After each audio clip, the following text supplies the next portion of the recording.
नमस्कार, आपका बहुत बहुत स्वागत है। मैं हूं आपके साथ वर्षा शर्मा। रुक करेंगे उत्तर प्रदेश की खबरों की ओर। सबसे पहले बात पूर्व प्रधानमंत्री अटल बिहारी वाजपेयी की जयंती वर्ष की, जिसे लेकर सूबे की राजधानी में खास समारोह आयोजित हुआ है। मुख्यमंत्री योगी आदित्यनाथ ने पूर्व पीएम अटल बिहारी वाजपेयी की 101वीं जयंती पर लोक भवन स्थित उनकी प्रतिमा पर पुष्पांजलि अर्पित कर उन्हें नमन किया। इस अवसर पर डिप्टी सीएम ब्रजेश पाठक ने भी श्रद्धांजलि दी। तो वहीं सीएम योगी आदित्यनाथ ने कहा कि अटल जी के पैतृक भूमि यूपी में होना सौभाग्य की बात है। उनका विराट व्यक्तिगत और राष्ट्र के प्रति समर्पित जीवन सभी के लिए प्रेरणा स्रोत है। उन्होंने बताया कि लखनऊ में राष्ट्रीय प्रेरणा स्थल का निर्माण किया गया है। सीएम योगी ने आगे कहा कि अटल जी की स्मृतियों की जीवित रखना जरूरी है। उन्होंने प्रदेशवासियों को सुशासन दिवस की बधाई देते हुए अटल जी को उत्तर प्रदेश का प्रतिनिधित्व करने वाला महान नेता बताया।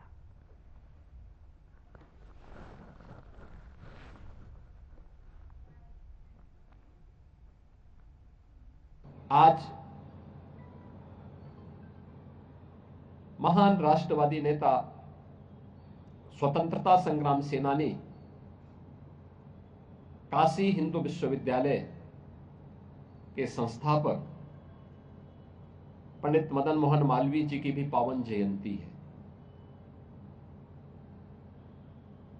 मालवीय जी के देश की स्वाधीनता आंदोलन में और स्वतंत्र भारत में या स्वतंत्र भारत के लिए किस प्रकार की प्रशिक्षण की व्यवस्था होनी चाहिए, 1916 में उन्होंने काशी हिंदू विश्वविद्यालय की स्थापना करके एक जो दृष्टि दी थी देशवासियों को, उनकी इन सेवाओं की प्रति कृतज्ञता ज्ञापित करते हुए उन्हें भी भारत रत्न से सम्मानित किया गया। आज महामना पंडित मदन मोहन मालवीय जी की भी पावन जयंती है। मैं इस अवसर पर उनकी स्मृतियों को भी नमन करते हुए विनम्र श्रद्धांजलि अर्पित करता हूं। यह हमारा सौभाग्य है कि लखनऊ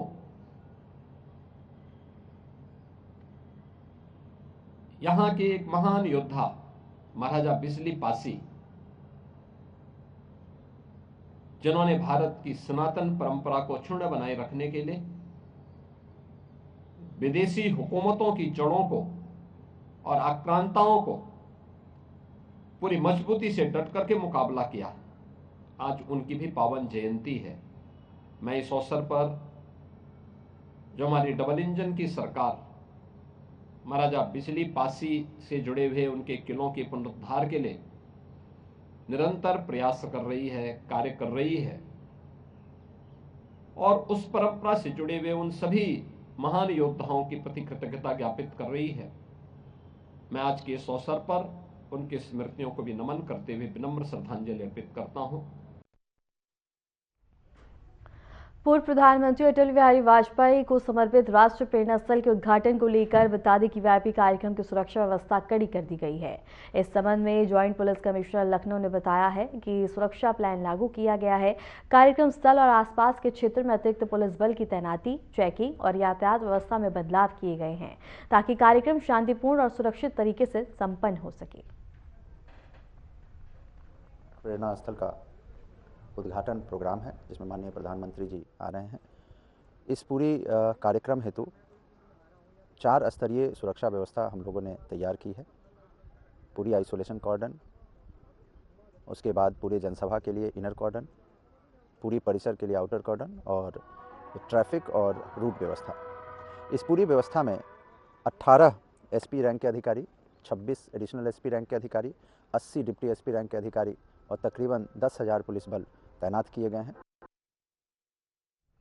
रुक करेंगे बड़ी खबर की ओर। प्रधानमंत्री नरेंद्र मोदी का आज लखनऊ का दौरा है। पूर्व पीएम अटल बिहारी वाजपेयी को समर्पित कार्यक्रम और राष्ट्रीय प्रेरणा स्थल का उद्घाटन करेंगे।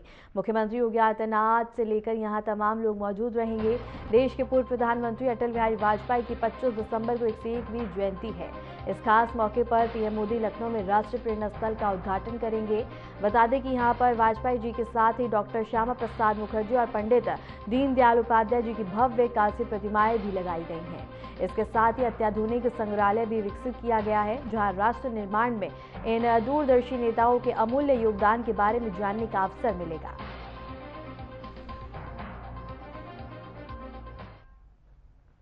इसी में हमारे साथ हमारे संवाददाता लाइव जुड़े अमन प्रधान। अमन, क्या कुछ जानकारी है? प्रधानमंत्री मोदी का लखनऊ का दौरा है, आगमन है, तमाम व्यवस्था की गई है। अगर सुरक्षा की बात करें तो क्या कुछ पुख्ता इंतजाम किए गए हैं? कौन कौन से रूट डाइवर्ट हैं?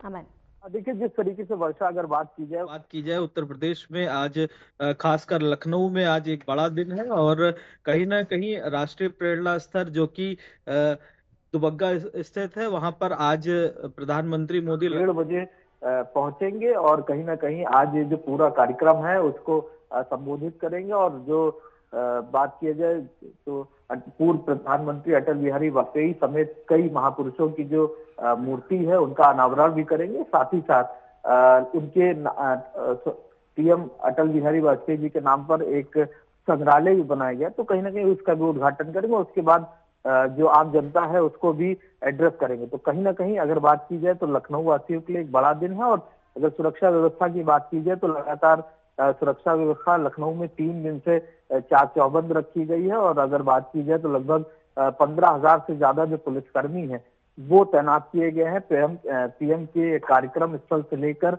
आसपास के जो पैरामीटर्स है वहां पर। और जिस तरीके से अगर बात की जाए कार्यक्रम स्थल के जो नजदीक में जिनके भी आवास पड़ते हैं उनको भी पहले एलआईयू टीम द्वारा उनको क्रॉस चेक किया गया है, उनका पुलिस वेरिफिकेशन कराया गया कि वहां पर जो लोग रह रहे हैं वो किस तरीके के लोग हैं, किस तरीके का हिस्ट्री बैकग्राउंड है और कहीं ना कहीं सुरक्षा में किसी तरीके की कोई चूक ना हो, उसके लिए लगातार जो पुलिस बल है वो गश्त कर रहा है। और लगातार जिस तरीके से 3 दिन से जो पुलिस कर्मियों का जो आवागमन है वो बहुत ज्यादा बढ़ चुका है और कहीं ना कहीं पुलिस व्यवस्था लगातार चाक चौबंद दिखाई दे रही है। और अगर रूट डाइवर्जेंस की बात की जाए तो जो चारबाग से लेकर जो दुबग्गा तक जाने वाला रूट है उसको पूरी तरीके से डाइवर्ट किया गया कि कहीं ना कहीं प्रधानमंत्री मोदी अमौसी एयरपोर्ट से सीधे अपने हवाई जहाज के माध्यम से हेलीपैड पर कार्यक्रम स्थल पर उतरेंगे। लेकिन कहीं ना कहीं जो तमाम वीआईपीज हैं, यानी मुख्यमंत्री की बात की जाए उत्तर प्रदेश के,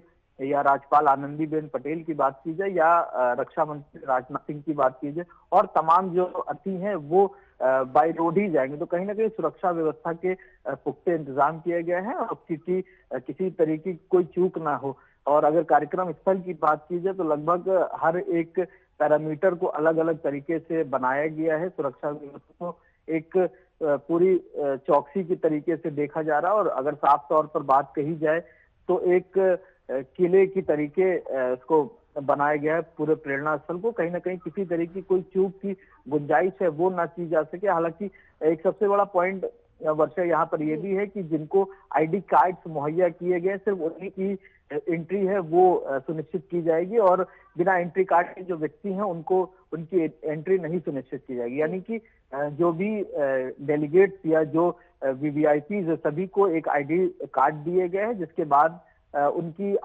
जो आईडी के अनुसार ही उनकी जो उपस्थिति है वो अनिवार्य की जाएगी। वर्षा जी, अमन, पीएम मोदी यहाँ जनता को भी संबोधित करेंगे, तो लखनऊ वासियों के लिए और भी कोई बड़ी सौगात यहाँ देखने को मिल सकती है और किस तरह का संदेश अपने संबोधन में पीएम मोदी लखनऊ वासियों को देंगे आज? जिस तरीके से अगर बात की जाए लखनऊ में जो फ्लाईओवर्स का एक बड़ा सेंटर कहीं ना कहीं उत्तर प्रदेश लखनऊ में भी बनता जा रहा है। जिस तरीके से अगर बात की जाए राष्ट्रीय प्रेरणा स्थल के साथ साथ एक आईएम रोड से एक बड़ा फ्लाईओवर का एक सेंटर बनाया गया। लगभग 30 किलोमीटर का एक पूरा एक चैनल बनाया गया जो अलग अलग जगहों से जाकर के गोमती नगर समेत अलग अलग जगहों को जोड़ेगा। तो कहीं ना कहीं एक वो भी सौगात कहीं ना कहीं प्रधानमंत्री मोदी द्वारा लखनऊ वासियों को दी जा सकती है, क्योंकि एक बड़ा मैसेज है कि जिस तरीके से केंद्र सरकार लगातार विकास की योजनाओं को, उत्तर प्रदेश सरकार विकास की योजनाओं पर बात कर रही, काम कर रही है, उस तरीके से एक बड़ी योजना प्रधानमंत्री मोदी और जो केंद्रीय मंत्री नितिन गडकरी उनके द्वारा, क्योंकि कहीं ना कहीं सांसद राजनाथ सिंह है लखनऊ के और उनकी तरफ से लगातार जनता को सौगातें दी गई हैं। भी हाल फिलहाल की अगर बात की जाए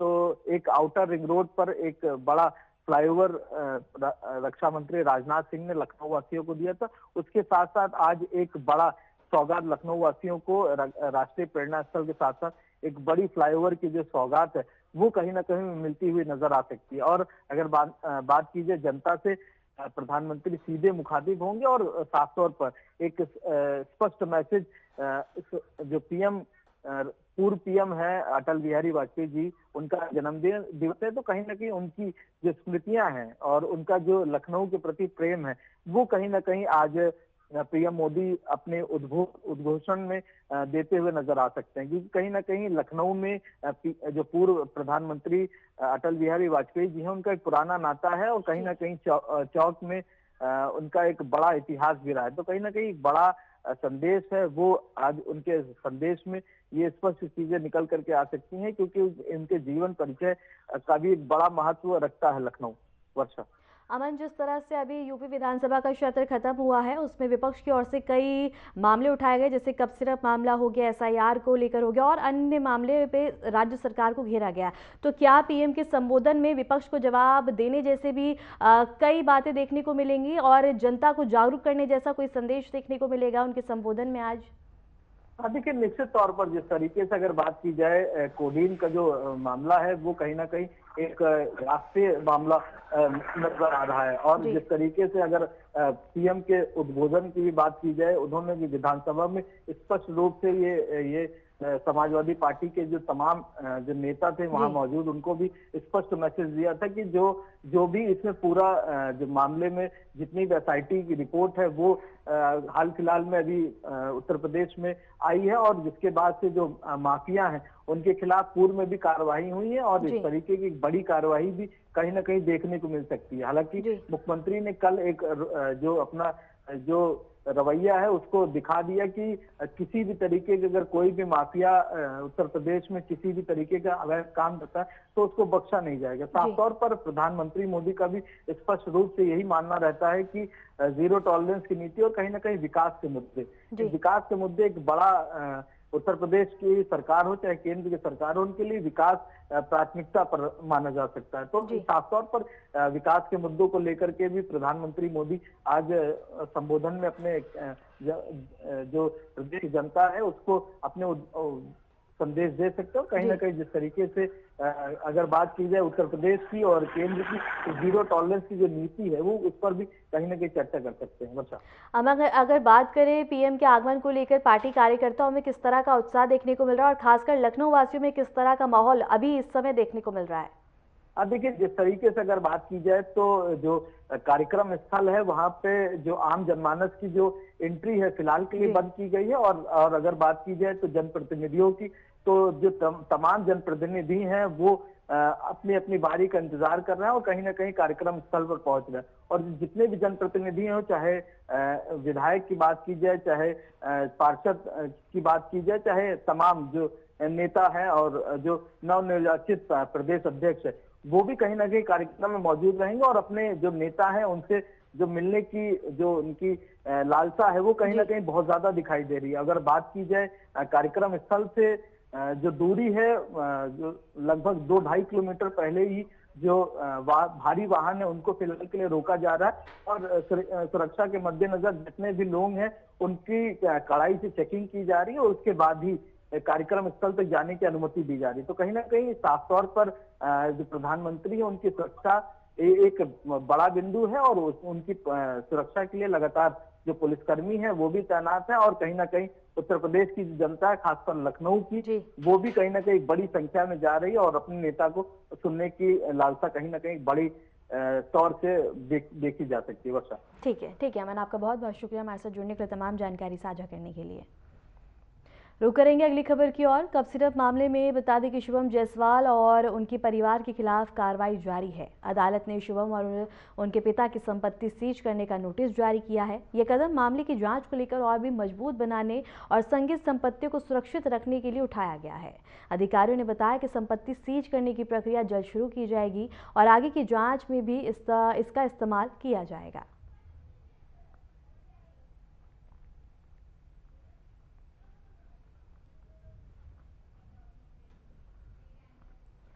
रुक करेंगे अगली बड़ी खबर की ओर। कानपुर में 3 बांग्लादेशी पकड़े गए हैं। कानपुर सेंट्रल स्टेशन से बता दें कि आरपीएफ ने तीनों को पकड़ा है। पकड़े गए बांग्लादेशी में 2 पुरुष और 1 महिला शामिल हैं। असम से जम्मू जा रहे थे तीनों बांग्लादेशी। कुछ महीने पहले बांग्लादेश के रास्ते बता दें कि घुसपैठ की थी और इसके साथ ही बता दें कि तीनों बांग्लादेशी से 5 जांच एजेंसियां पूछताछ कर रही हैं। इस वक्त की बड़ी खबर हम आपको बता रहे हैं, जहां 3 बांग्लादेशी पकड़े गए हैं और इसके साथ ही बता दें कि 2 पुरुष और 1 महिला इसमें पकड़ी गई हैं और इसके साथ ही पकड़े गए बांग्लादेशी में 2 पुरुष और 1 महिला शामिल है। कानपुर से 3 बांग्लादेशी पकड़े गए हैं। कानपुर सेंट्रल स्टेशन से आरपीएफ ने तीनों को पकड़ा है। पकड़े गए बांग्लादेशी में 2 पुरुष और 1 महिला शामिल है।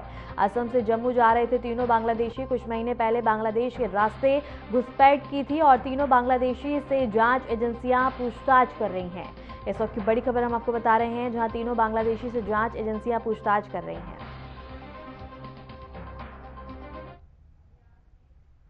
हरदौई में घने कोहरे के कारण सड़क हादसा हुआ है, जिसमें रोडवेज बस और ट्रक की टक्कर में 9 यात्री गंभीर रूप से घायल हो गए। बस दिल्ली से हरदौई आ रही थी। हादसा बता दें कि हरपालनपुर थाना क्षेत्र के पास हुआ है और घायलों को पहले सीएससी भेजा गया, जहां से 5 गंभीर रूप से घायल यात्री को जिला अस्पताल रेफर किया गया। अधिकारियों ने कहा कि हादसे की वजह कोहरे और कम दृश्यता बताई जा रही है।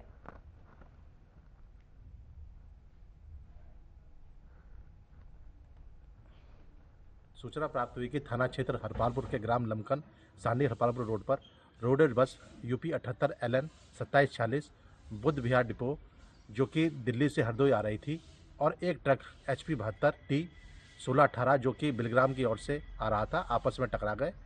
टक्कर से बस में बैठे 8 लोग मामूली रूप से घायल हो गए। तत्काल थाना हरपाल पुलिस मौके पर पहुंची और घायलों को CSC हरपालपुर इलाज हेतु ले जाया गया। अन्य आवश्यक विधिक कार्रवाई की जा रही है।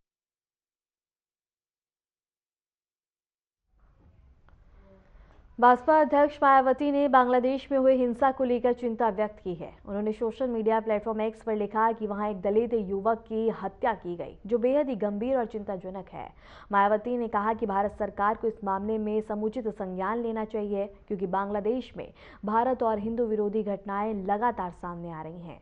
उन्होंने यह भी कहा कि देश के भीतर भी दलितों का उत्पीड़न अभी रुका नहीं है, जिस पर ठोस कदम उठाने की जरूरत है।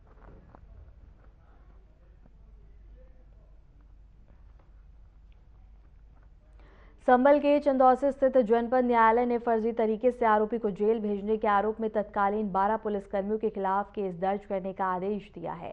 मामला भैजोई कोतवाली क्षेत्र का है। आरोपी ने अदालत में दावा किया कि लूट की घटना के समय मैं बंदायूं जेल में बंद था। इसके बावजूद पुलिस ने उसे लूट के मामले में जेल भेज दिया। न्यायालय ने साक्ष्यों के आधार पर तत्कालीन प्रभारी निरीक्षक, विवेचक और अन्य पुलिसकर्मियों के खिलाफ कार्रवाई के निर्देश दिए हैं।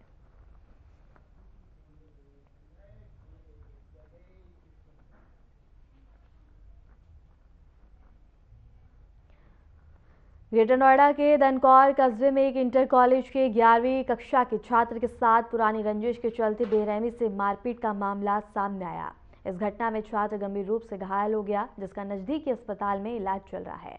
पीड़ित पक्ष की शिकायत पर पुलिस ने मामले की जांच शुरू कर दी है। जानकारी के अनुसार दनकौर कोतवाली क्षेत्र के गांव निवासी मोहित कस्बे के एक इंटर कॉलेज में 11वीं कक्षा का छात्र है। परिजनों ने बताया कि करीब 4 महीने पहले मोहित का गांव के कुछ छात्रों से कॉलेज में विवाद हुआ था और उस समय स्कूल प्रशासन और दोनों पक्षों के परिजनों की मौजूदगी में मामला सुलझा लिया गया था। और इसके साथ ही ये खबर हम आपको बता रहे हैं, जहां 11वीं के छात्र पर जानलेवा हमला किया गया। पुरानी रंजिश के चलते यह हमला बताया जा रहा है। और इसके साथ ही बता दें कि इस हमले के बाद से अब कई ज़्यादा सवाल उठते हुए नजर आ रहे हैं। और इसके साथ ही बता दें ग्रेटर नोएडा के दनकौर कस्बे में एक इंटर कॉलेज के 11वीं कक्षा के छात्र के साथ पुरानी रंजिश के चलते बेरहमी से मारपीट का मामला सामने आया है। और इसके साथ ही इस पूरे मामले के सामने आने के बाद प्रशासन लगा हुआ है अहम खुलासे करने में। और घटना में छात्र गंभीर रूप से घायल हो गया, जिसका नजदीकी अस्पताल में इलाज चल रहा है। पीड़ित पक्ष की शिकायत पर पुलिस ने मामले की जांच शुरू कर दी है। इसी पर रुख करेंगे हमारे संवाददाता प्रवीण बहल का। प्रवीण, क्या कुछ जानकारी है पूरे मामले को लेकर? आपको बता दें, आज जो है ग्रेटर नोएडा के इंटर छात्रों के बीच में मारपीट हो गई। इसमें क्या है, दो छात्र थे जिनमें आपस में मारपीट हुई है।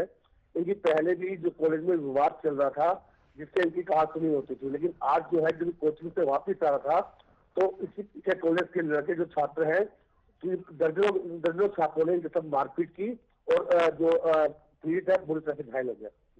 प्रवीण, छात्र का इलाज चल रहा है अस्पताल में, उसकी स्थिति क्या है और परिजनों का क्या कुछ कहना है पूरे मामले पर?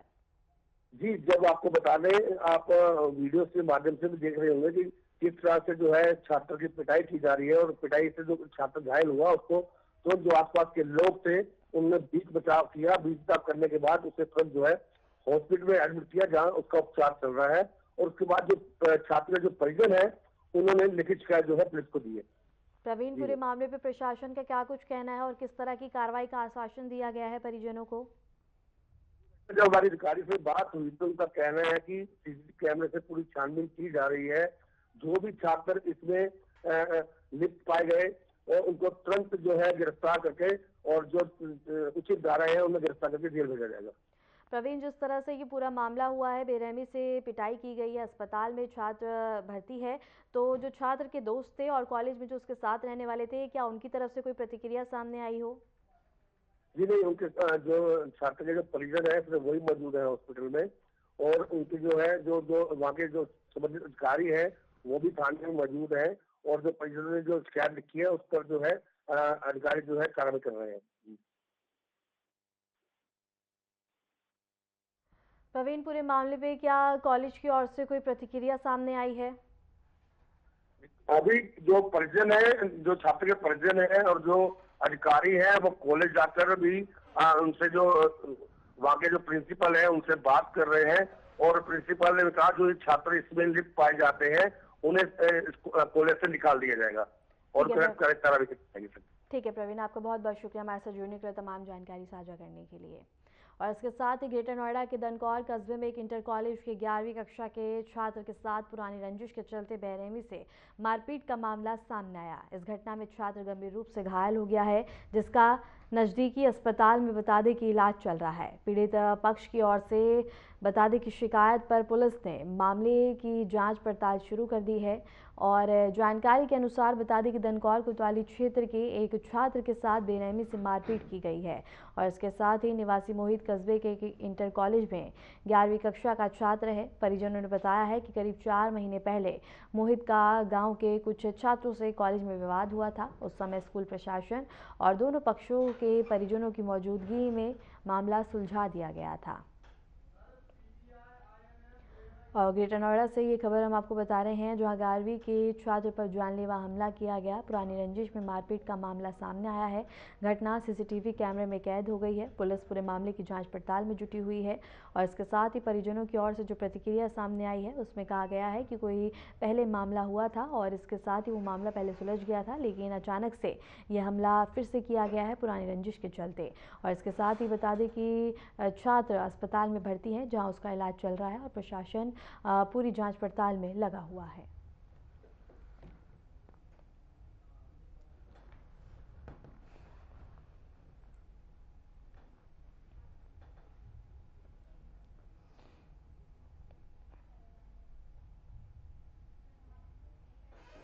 फिलहाल के लिए उत्तर प्रदेश की खबरों में इतना ही। नमस्कार।